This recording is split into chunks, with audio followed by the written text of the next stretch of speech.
Hello everyone and welcome back to my channel. I am Mackenzie, also known as the Bread Lady. I did not put a video out last week, so I do apologize about that. I feel like all I say in my videos is that I'm busy, and last week was just a really busy week. I have mentioned maybe in my last video, my hair's going crazy. I mentioned in my last video that I have horses, and I have, well, one performance horse, I guess, and two kind of performance horses. One of my horses is like semi-retired, but I still take him and show him a little bit, and I ride him to keep him in shape. However, my other horse is 3, and I am learning a new sport with him, new to me, plus riding a very young horse who is still learning as well. So if you're a horse person, you understand how hard it is to kind of learn something new with a horse that's really young. I've ridden horses my whole entire life. However, I've been riding a lot in the working cow horse, and that's a new event to me. I grew up riding English, and then I showed Western Pleasure for a long time, and then I rodeoed for years in high school and through college, roped, ran barrels, tied goats, all that. And I've done a little bit of like cutting and stuff through the years, but never anything serious. And then I recently have started kind of like the versatility ranch horse, stock horse stuff, and a little bit of working cow horse. With the new horse that I have, who is 3. I got him last year as a 2-year-old. And anyways, he's just kept me very busy. We had a really long week last week of just riding him when I was getting home from work, so that just kind of took up my free time. So I do apologize that I did not put a video out last week, because that is my goal. And I know you guys don't need an explanation. Like, I'm a human, we all have lives, but that's just what I do in my other free time. And then actually I have to take him to a vet appointment at 3 o'clock, but they're like 5 minutes down the road. So if at the end of this video I'm in like a different outfit and the lighting looks different, is because I had to come back and do this finished filming in the afternoon. But today I'm going to make another discard recipe. So in the last video I talked about kind of like my health journey and how I started making sourdough, and that I wanted to start like a pantry swap series on things that you can make in your pantry, swap them out. Instead of buying like the processed version, you can just make them at home, and they're very simple and easy to make with limited ingredients that you more than likely already have on hand. So the recipe that I'm going to show you guys today is for discard crackers, and you'll only need your discard and butter, and then whatever like flavor you want to add into your crackers, like whatever seasoning, or if you want to add cheese or anything like that. Those would be the only additional ingredients. So some of the reasons I love this recipe: 1, because it uses up a lot of discard. 2, it's so easy. You literally just need discard and butter, and then your flavor. 3, they're great. They taste so good, and people love them. I give them as gifts. Like for Christmas, I did like jars of crackers, and then I did a little spice mix where people basically just like add the oil at home. So I love that recipe. It's really good, and I'm going to show you guys how to make that. It's very straightforward and very easy, and it is a pantry swap. So if you're a big cracker eater, whether it's like Triscuits or Goldfish, Cheez-Its, I don't know. I'm not a big cracker eater, so I don't know all the popular crackers, but whatever flavor that you like, I'm pretty confident that you can make it yourself at home. The texture is very thin and very crunchy. I like that. I don't like Triscuits, and I don't really like saltines. I used to eat a lot of Goldfish, but I don't anymore. They just like taste so fake to me now. Anyways, that's what I'm going to show you guys how to make today. And before I get into that though, I did want to go over a few more tips. This is my discard, that's why it like looks like this, but in a couple of the comments on the videos, one person asked tips for keeping your starter I can't remember exactly how she worded it, but basically how to keep your starter healthy in the summer. So any starter tips. So again, I'm in Central Texas. It's very, very, very, very hot. It is August in Texas, and that is like the hottest month of the year. It's 106, I think, is the temperature today. It's pretty humid, but there are more humid climates than where I'm at. But a couple tips for keeping your starter happy when it's very warm, I'm going to go over.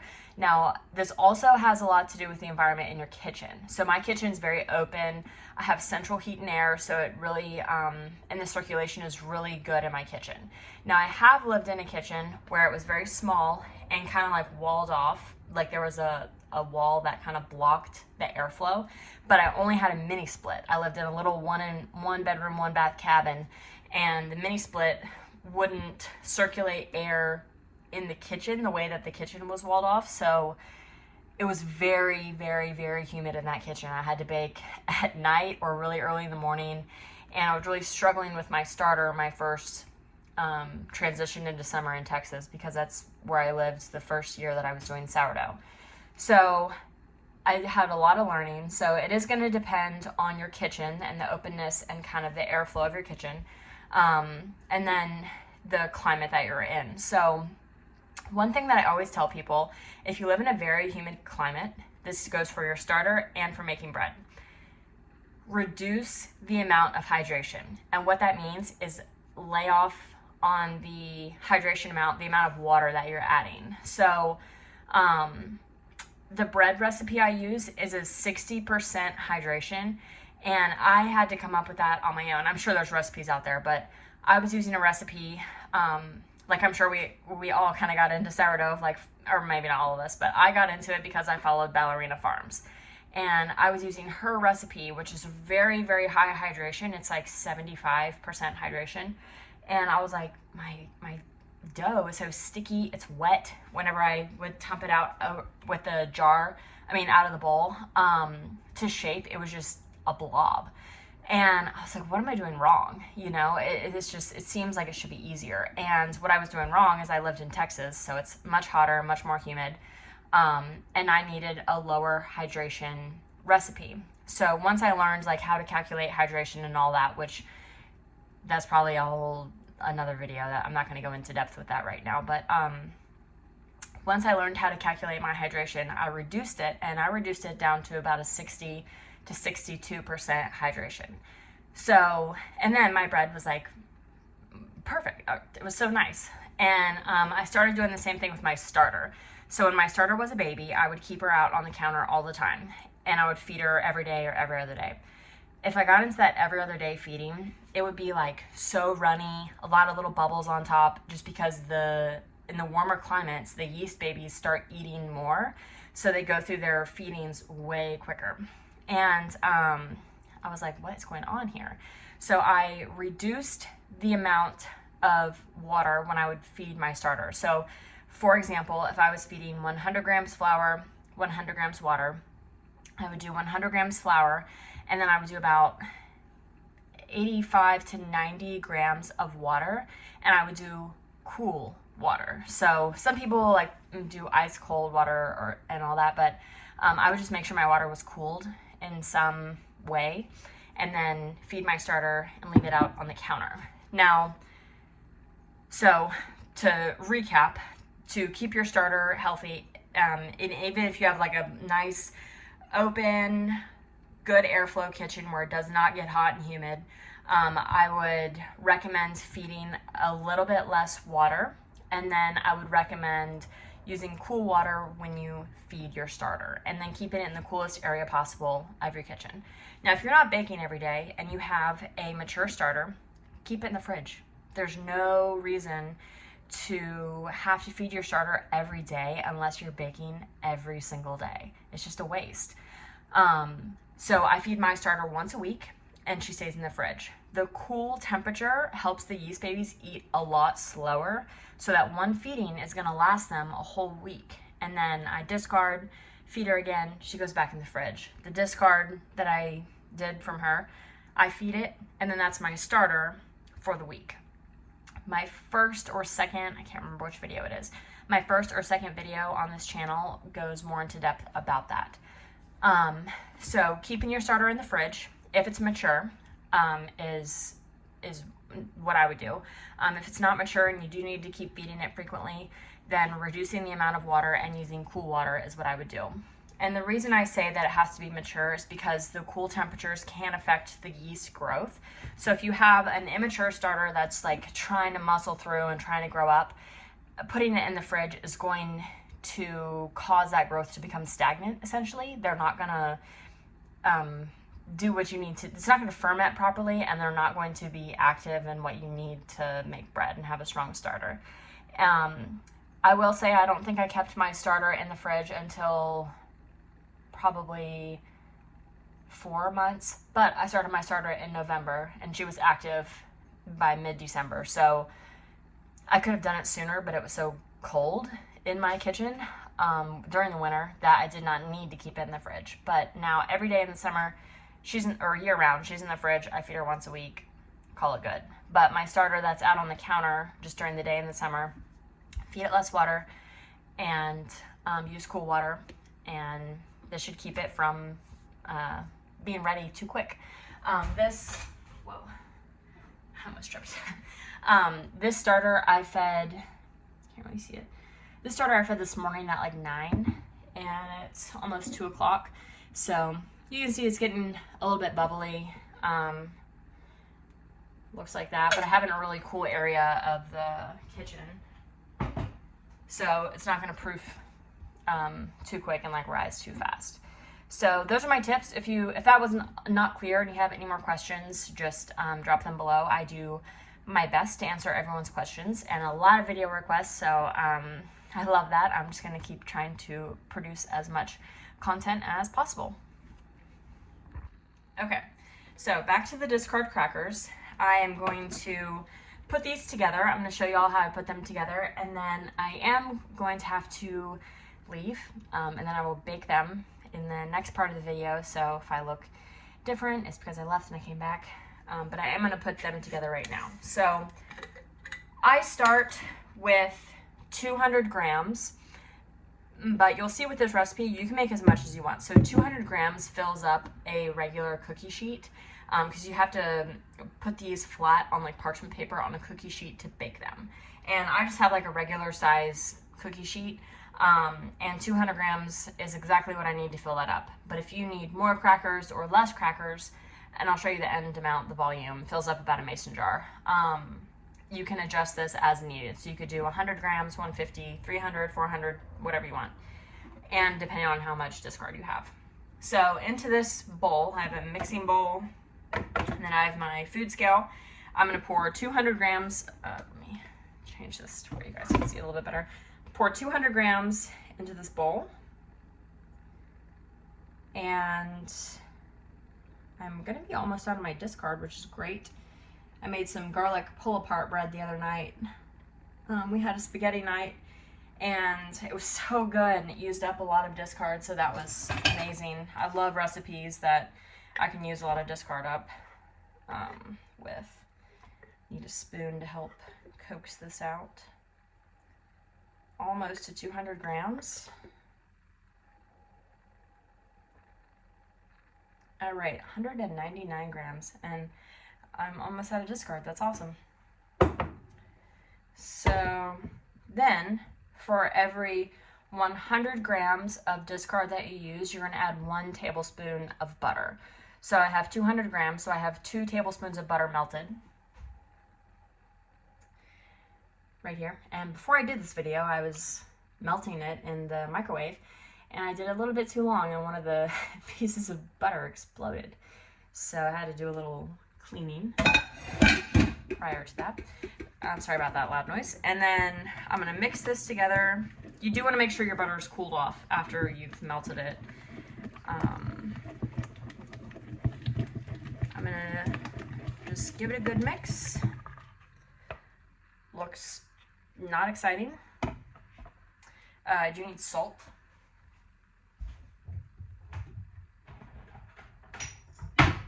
Salt is one of those things I don't really measure, but I'll see how much I put in here.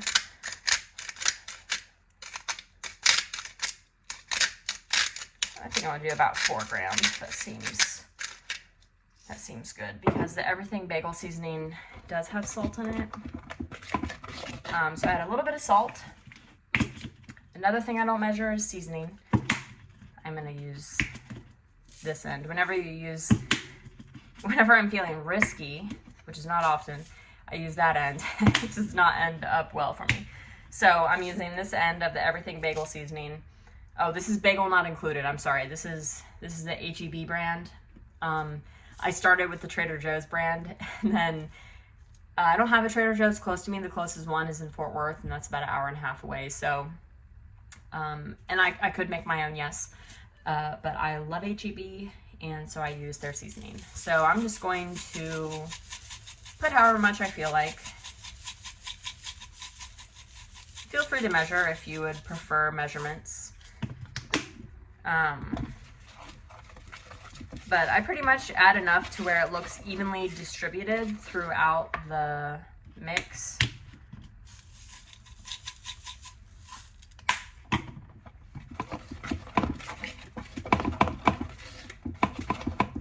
So, looks pretty well evenly distributed. And I'm going to add a little bit of cheese into mine. I have a little bit of cheese left over I need to use up. This is Pizza Blend from HEB, and it's mozzarella, provolone, and Swiss blend. And I'm just going to take like a little pinch. I'm going to take that much. And I'm just going to sprinkle it in. And call it good. Okay. So we have it all mixed up. We have the discard, the butter, the seasoning, and I added a little bit of cheese in there and a little bit of salt. And then next step, I'm gonna put some parchment paper on a cookie sheet and bake them. And I'll show you guys all of that. But I do need to go hook up my trailer and take my horse to the vet. And then I will finish this video later this evening. Okay, hello again everyone. I'm back. This is the next day from the beginning of this video. I got home yesterday afternoon, and my colt will be okay, but he does have it's serious, but hopefully he'll heal quick from the injury. It's a soft tissue injury, and he's young and he's in really good shape, so a lot of rehab and a lot of time off, and then fingers crossed, hopefully he'll be all right, so we'll see. Anyway, so the crackers that I was in the middle of making, they've been sitting overnight. It's 5 o'clock here right now, and I think I started making them yesterday at like 1:30 or 2. So they've been sitting in the fridge for quite a while, so the flavor is probably going to be really, really good. I have my oven preheating to 375, and then I just stepped on my puppy. I have the batter poured out onto a cookie sheet with a layer of parchment paper, and then I'm going to spread this out. So I'm going to show you guys how I do that. And then after I spread them as flat and as thin as I can get them, then and even, it's hard to get them even, but you just do the best you can. I use this handy little spatula that I've used in other videos. It's not really a spatula, it's like a, I don't know what it is, but it's amazing. I'll probably also use a spatula to kind of help flatten it out. After that, I will bake them for about 5 minutes, and then I'll pull them out of the oven. I will take a pizza cutter, and then I will like cut them into little squares, and then I'll put them back in the oven until they finish cooking. Usually it's like 10 minutes. It just kind of depends on your oven and how hot it is. Ever since I've moved, this oven that I have now is way hotter than my other oven. My other apartment had like the cheapest oven possible, and I would preheat my oven to 500 degrees, and the thermometer that I keep in my oven would tell me that my oven was on like 420. So it was not accurate at all. So I'm going to grab my other spatula, and then I'll show you guys how I flatten these out. Okay, I think you guys can kind of see this from this angle, but I'm basically just spreading it all around, and I'm going to take it all the way to the edges of the parchment paper, and I kind of keep going back into the middle and then pulling it back to the corners. And just kind of like this little sweeping motion or painting motion, I don't really know, but I might not even need my other spatula. And then I just keep going to the middle. It can be very deceiving because you feel like you've gotten it really even and flat, but then when they cook up, you'll see what I mean. They'll be kind of thick in the middle. Pull that down a little bit. I'm just gonna keep spreading it out. Oops. That's okay if you kind of get it on the corner. We have a really thick clump there.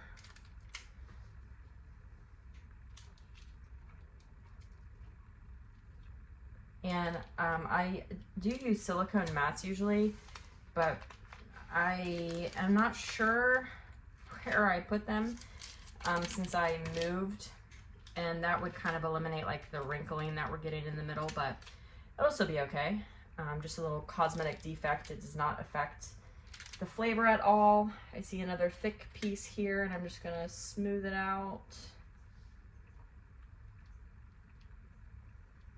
All right, so that looks pretty good. I felt like that was a weird angle to keep talking. So I have them pretty smoothed out. There's gonna be some spots that are thicker than the other parts, but I did the best that I could, and that's all that matters. So I am now going to put these in the oven for 5 minutes. Okay, my Alexa just went off, letting me know that it's been 5 minutes. So I'm gonna take these out. And they'll look a little, whoops, I can't let them spill. They'll look a little pale. And I'll bring the camera back down here and show you guys how I cut them into crackers. Okay, I don't really have a good way to do this. I just go long ways.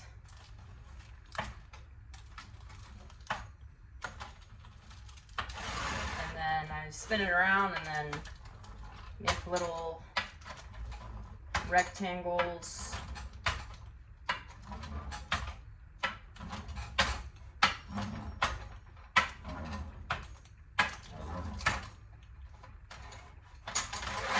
All right, and I'll show you what it looks like. So that's kind of what we're looking for. It's a little bit hard to see, but when it cooks, they'll kind of break up. The lines will, and then we'll have crackers. Okay, they're out of the oven, and you see how they just kind of break apart where you where I cut them with the pizza cutter. Some did get a little crispy. The edges always get a little crispier, but like this strip, and you just go through and break them up. These are still really hot. I'm gonna leave them on here for a little bit, but once they cool off, I usually put them in a jar of container of some sort and then enjoy them. Okay, so that is how you make sourdough discard crackers. Very simple recipe, very straightforward. It does not have to take you a day and a half to do it. It can take a total of like 30 minutes just with the cook time. And I did actually have those in the oven for almost 15 minutes, and the edges do tend to start browning first just because they're really thin. So I try to keep an eye on it, and then the edges that are browning, I'll like break them up and put them in the middle, and then scoot the middle pieces to the edges so they kind of cook evenly.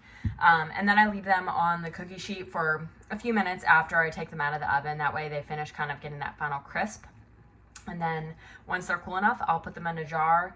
I just keep them in an airtight container for like a week. Usually they don't last much longer than that. But anyways, if you guys make the recipe, let me know. And you know, if you add like a really cool flavor or do a really fun flavor combo, let me know. Might give other people inspiration. So please let me know. And thank you guys again for watching my videos. And subscribe if you have not, and stay tuned for the next one.